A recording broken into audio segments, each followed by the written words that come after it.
บที่ฟ้านั้นยังมีแสงตะเวนความหนาวเย็นปกคลุมไปด้วยหมอกหนา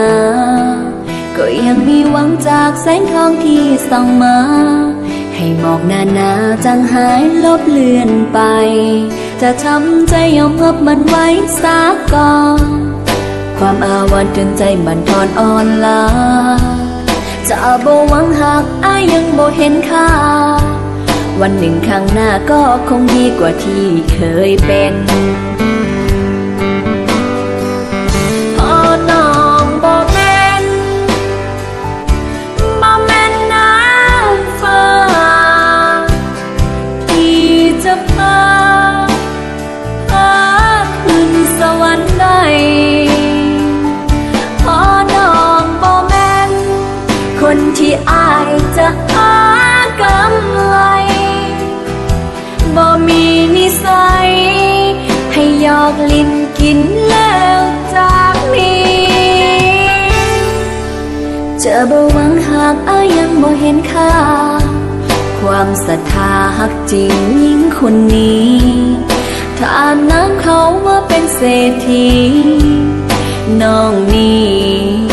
ยังบ่อยากเป็นนางฟ้า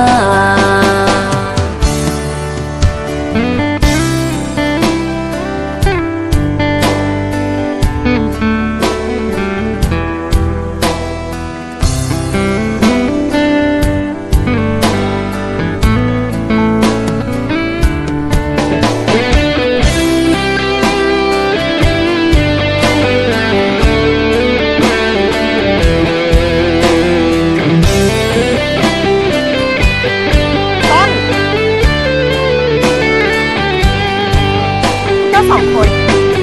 ก็ไปข้างนอกก็น้องบ่แม่นน้ำฟ้าที่จะพาขึ้นสวรรค์ได้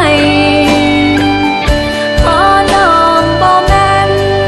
คนที่อ้ายจะหากำไร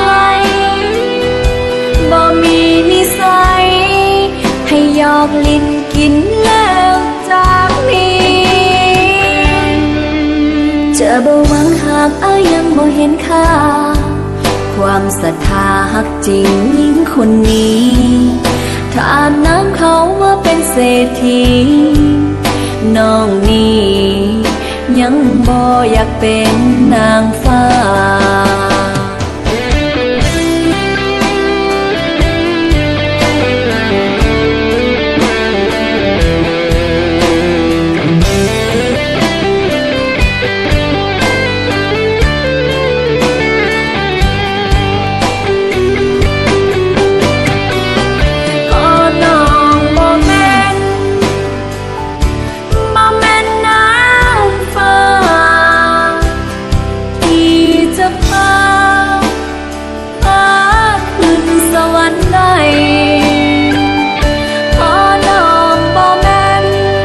คนที่อ้ายจะหา